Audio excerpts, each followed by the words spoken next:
thank John Atkinson for that, for emceeing this, that scallywag, scurvy.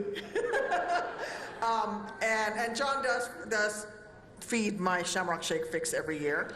But I also want to tell you the rest of the story about Dick Durbin, in that he gave me his personal cell phone number when I was that wounded warrior, and he never said no when I would call and say, we have another problem at Walter Reed. We have another soldier who can't get help. We have another wounded warrior whose spouse can't make it here. And he became the unofficial ombudsman for Walter Reed, and we are all better off for it. Thank you, Dick. Just a few minutes ago, I received a very gracious phone call from Kathy Salvi congratulating me and conceding the election, and congratulating me and wishing me the best of luck, and showing her confidence that I will serve the people of Illinois well. So thank you, Kathy, for running a very good campaign. To all of Kathy's supporters, please know that over this next term, I'm going to work to lift up all Illinoisans, not just those who voted for me, and that I'll never stop fighting to better this state that we all love. You know, this was the first of my races that both my daughters took part in. It's been amazing, though, to be honest. There were some unforced errors along the way, I have to say. I planned a 2-week RV tour where I would get to show my girls the whole state and campaign at the same time. It didn't take long after we loaded up the RV on the first day, though, for me to realize my mistake.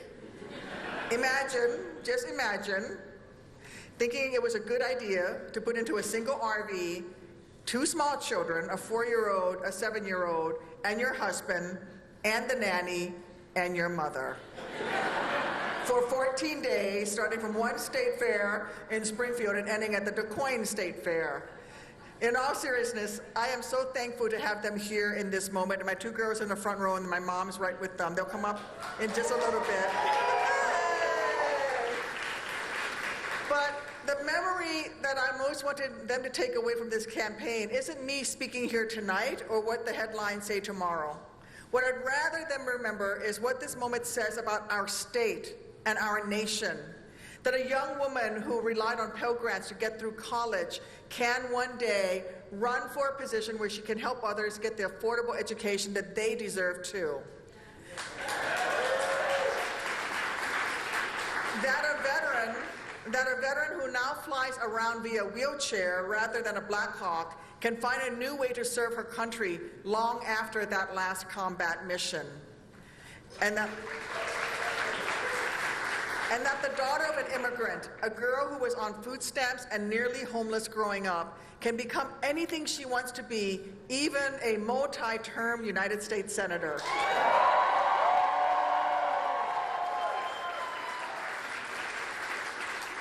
My life is the American dream come true, and I'm honored to get to keep working to help every kid in every pocket of Illinois realize their own dreams too. I've always thought that there's a reason why Route 66 begins in Illinois, because just as the road weaves across our nation, touching every walk of life, passing houses of worship of every kind of denomination, and communities, rural, urban, and everything in between, so that too does Illinois tell the story of the diversity, the beauty, the strength of this great nation of America. We are the state that shaped Abraham Lincoln, the president who held our nation together even as it looked irrevocably divided, and Barack Obama, the leader who reminded us that hope isn't a luxury, but rather a necessity in that most important work of bettering our communities. We are a state that knows that no parent should have to choose between paying rent and paying for their child's dinner. A state that refuses to believe that the NRA's campaign dollars are worth another first grader being killed on her way to math class.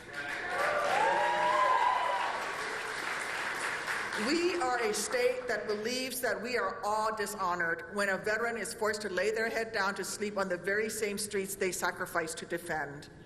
And we are a state that damn sure gets that politicians have no place in a woman's OBGYN appointment.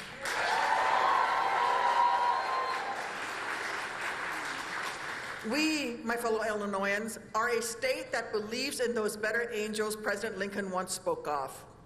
Nothing about this great nation was inevitable. Nothing about our success was preordained. It took the courage of citizen soldiers who followed Washington across the Delaware, willing to sacrifice everything for an idea, America, and an ideal, democracy for the people, of the people, by the people. It took the sweat of the Asian American laborers who converted our nation and connected it one railroad tie at a time, breaking their backs building the Transcontinental Railroad. It took the bravery of black families who left everything they knew and came to Chicago, to East St. Louis, to find new homes, to build new lives, working in our factories and plants, helping us to ignite the Industrial Revolution that forever changed America and the world around it. From the mother of social justice, of social work, Jane Addams, to the mother of the environmental justice movement, Hazel Johnson, from John Deere to Jesse Jackson to Sandra Cisneros, from Michelle Obama to, sure, I guess even her husband, Barack, Illinoisans have led the way. We've started the businesses, broken the barriers, and set the milestones that have helped make this nation's impossible story possible. Because to me, Illinois is a 58,000 square mile community whose people see the inherent value in one another, who look out for each other. Whether they earn their paychecks planting soybeans near Urbana or teaching kindergarteners on the south side of Chicago. Whether they spend their days supporting our C-130 fleet in Peoria or helping lead their local union in Granite City, rolling the steel that helped to build this great nation. Our state has paved this nation's path forward in a million ways, both literally and figuratively. Ever since we built America's first elevated electric rail line back in the 1800s, every generation of Illinoisan has made down payments on our infrastructure that paid dividends for all of us who are alive today. With every bridge that was fortified and every telephone line hung, they made our country stronger, supercharging our economy after World War II, helping small businesses keep the power on, and helping families stay in touch through better broadband too. We led this country's industrial revolution at the start of the last century, and I know that with the courage and conviction, the resilience and brilliance of all those who call Illinois home today, we are poised to lead this nation's next industrial revolution in this next century as well.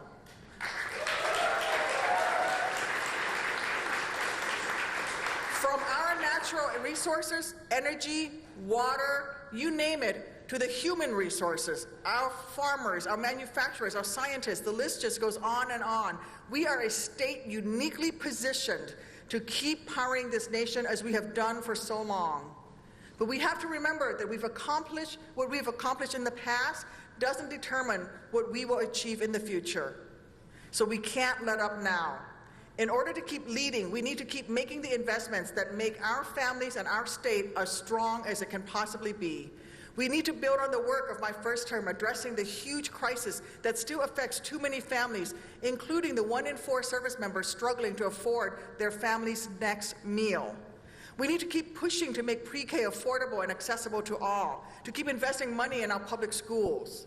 We need to keep fixing our healthcare system, making sure that we look out more for that family in Cahokia Heights than the big pharma CEO who vacations in places like Mar-a-Lago.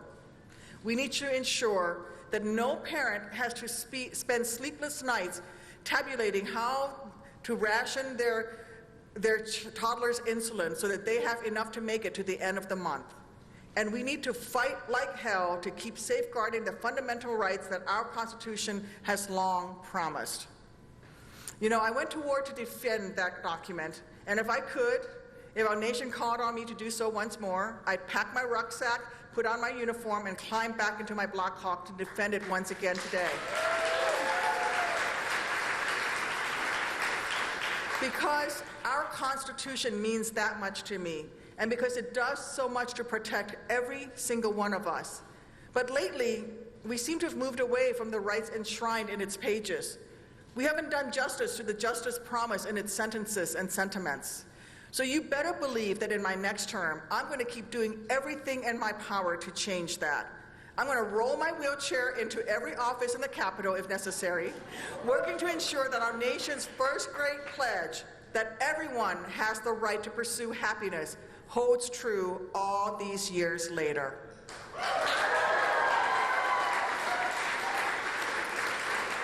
I'm going to work to guarantee that everyone who calls this nation home is able to strive towards their version of the American dream, that every woman actually has a say over her own body,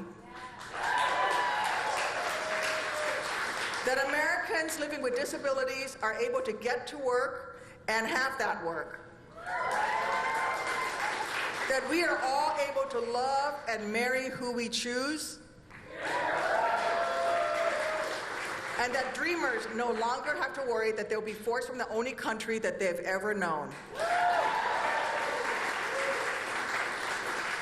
And also that Jim Crow-esque laws don't prohibit anyone from voting come election day.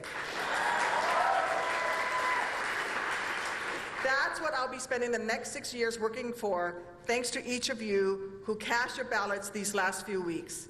And thanks to each of you who volunteered for our campaign these last few months, caring so much about our democracy, so much that you worked day and night to ensure that our nation's next page is better than its last.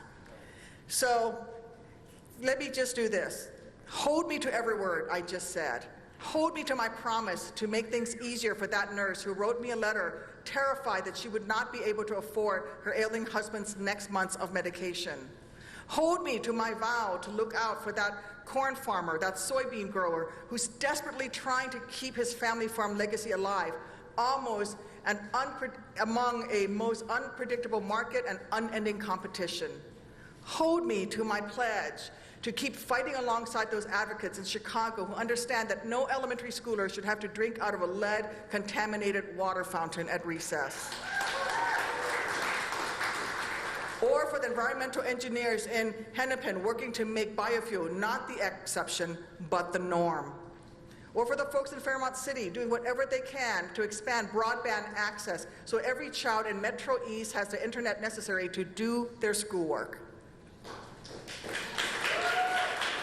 I will never forget the people I've met over the past 6 years as your senator. Your stories, your struggles, your hopes are what have fueled my determination to make your tomorrow better than your yesterday.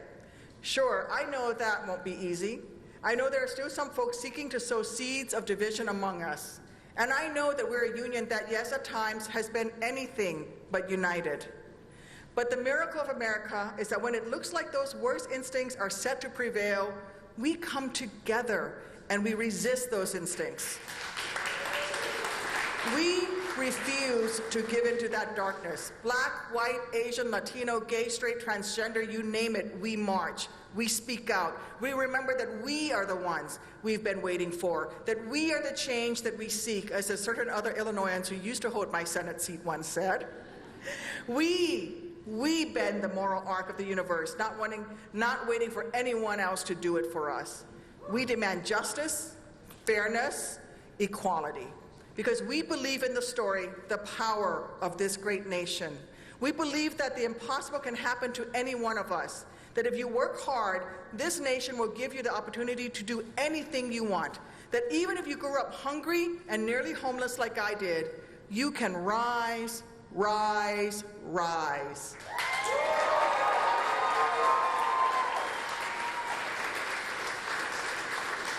The beauty of America is that a little Asian girl named Tammy, who didn't speak English until the middle of her childhood, once led a bunch of Polish American and Irish American guys in her National Guard unit.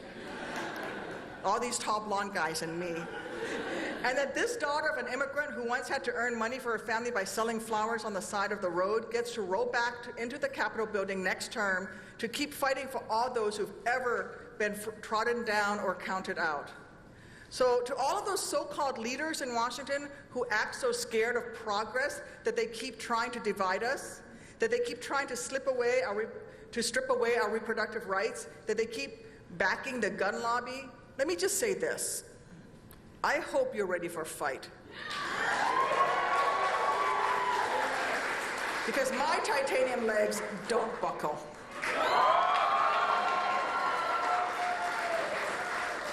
you once more to everyone who scuffed up their sneakers working on this campaign.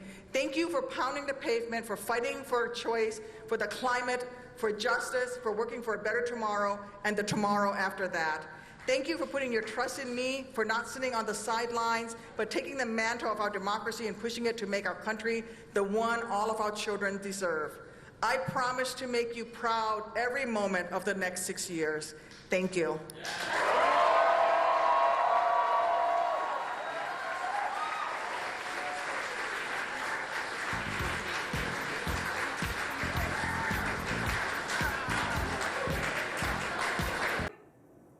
Hey, if you like that video, be sure to subscribe to our ABC7 Chicago YouTube channel.